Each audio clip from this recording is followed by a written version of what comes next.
Howdy, my name is Troy and we are back at Chesterfield Auto Parts to do some exploring and see what is in the yard today. It's pretty rainy, so not a lot of people out here, so a good day to do a little bit of poking around. Whew. First thing off the bat, E34 shark nose coupe. Looks like someone has obviously been through here. You know, this is the kind of stuff that is actually pretty good when it comes to finding at these yards, just because these parts are becoming harder and harder to find. Let's see the whole front end, at least the shock tower struts are gone. Motor's still mostly in place, intake's gone, but someone took all the bits that are probably useful or helpful to keep another car alive, so that's kind of good to see.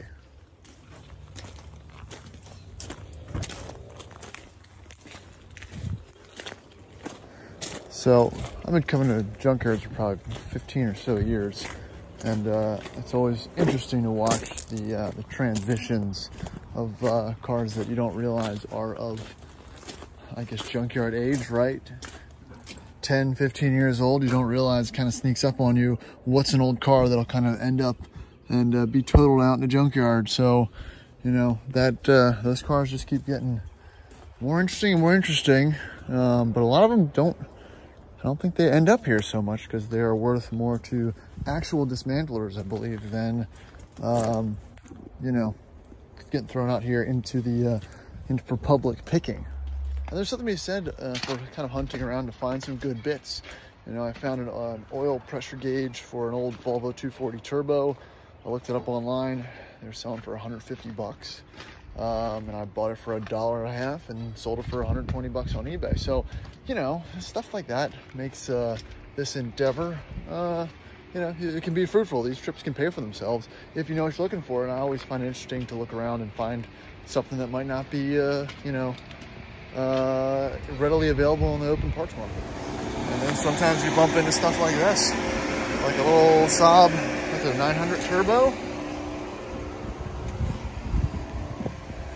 You know, this is an interesting car, right? Because they're geographically segregated to the East Coast and Northern East Coast, because most of them have completely rusted out or gone away. Let's check out this particular one.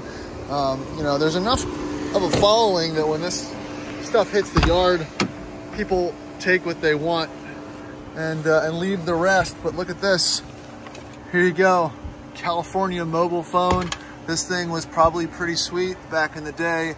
Manual transmission. It looks like someone took all the fun bits that could be, I guess, resold for some dollar amount, and left not much left. 158,000 miles on this bad boy.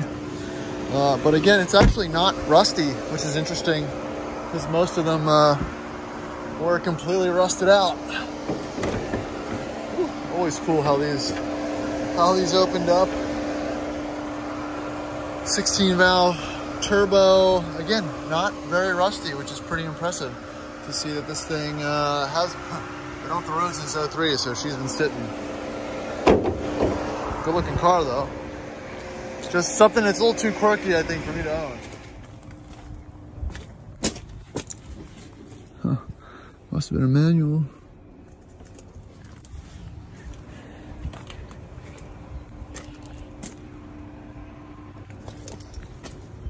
Bad motor. Ooh, here you go. This is a mess. This is like a, you know, this is a new car to me. It's a 2014 X4 G or a GT. Well, not the 5 Series GT, but these things are pretty ugly. But man, all the stuff that's already been taken on it is probably worth a pretty penny on the used market. I don't even know what this is, to be honest with you. It's pretty ugly though. Oh, 550. Okay, wow. These are actually fairly rare. X-Drive 550 BMW GT. Huh. These are rare. That's probably why the engine's gone. And here we go. A white, well, E36. She's already been picked through. Has the seats like mine, but it's got a fairly nice few things left on the interior. Hood's gone. I guess anything that could be useful or valuable has already been taken. I do need things for mine, but nothing I think that this one can provide for me. Well, it's probably a 323 IS or something, but pretty good condition, or was in good condition, I guess. Yeah, 323 IS. How did I know? Man, they're all 323 ISs. 163,000 miles, so you know she's basically new. Ooh, here we go. Looks like a fairly earlier. Man,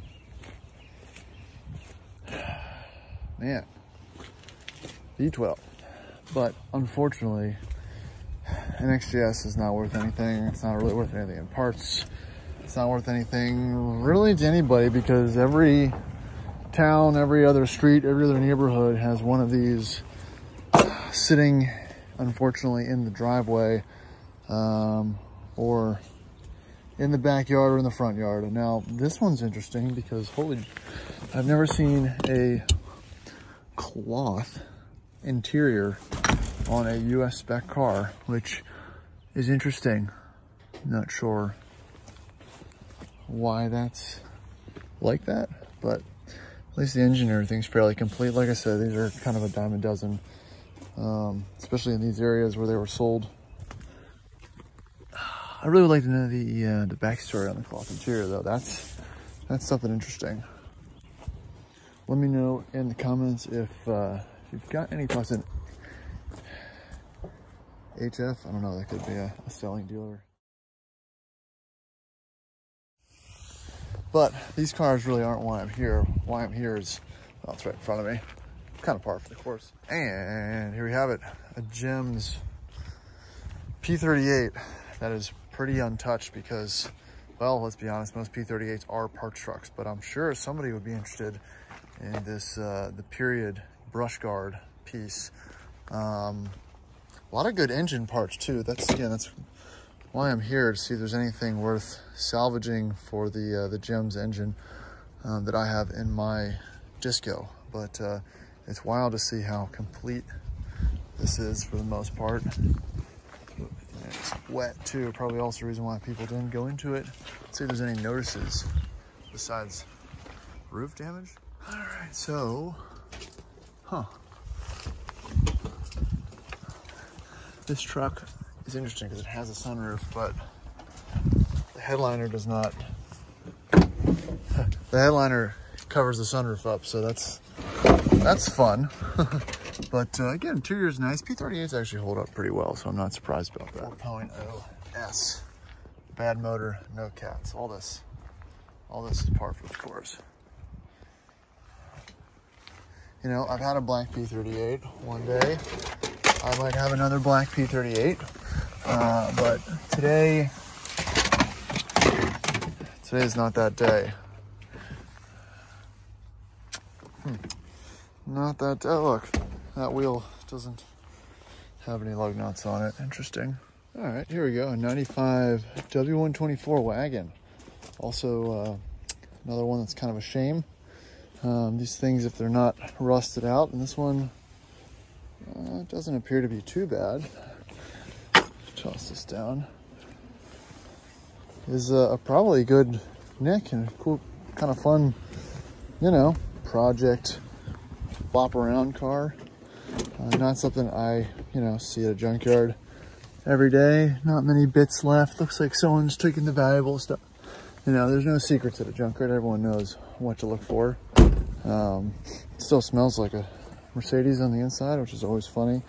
I'm not sure if this was stripped from the engine or it was part of the totaling process that lent it to end up here, but you know, still has some bits left.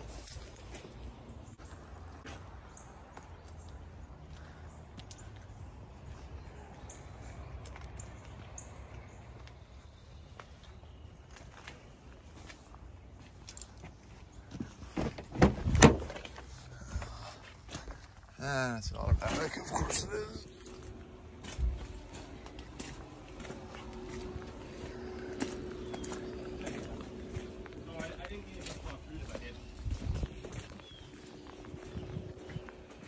Now, there's also a lot of American stuff here. You know, obviously I've got my F250 and a couple other American cars, or had a few. It doesn't interest me as much. I don't focus on it. But I'm wondering if some of you guys across the pond might be interested in some of the American car content. But people just have, at least from my, you know, from the views and the comments, a little less interest in, I guess, the American side of what's hanging out at these pick and pulls.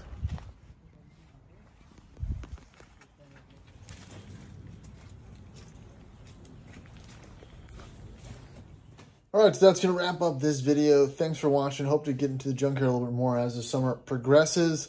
I'm trying to find some more interesting Land Rovers and stuff. Recently, you know, the supply that has been in there has been less interesting. So, you know, just walking around seeing a bunch of Ford Tauruses and smashed up XC90s doesn't really do it. But it's always interesting to see what the inventory looks like. So that's going to be it for this video. Please like, subscribe, leave a comment below, and we'll check you on the next iteration.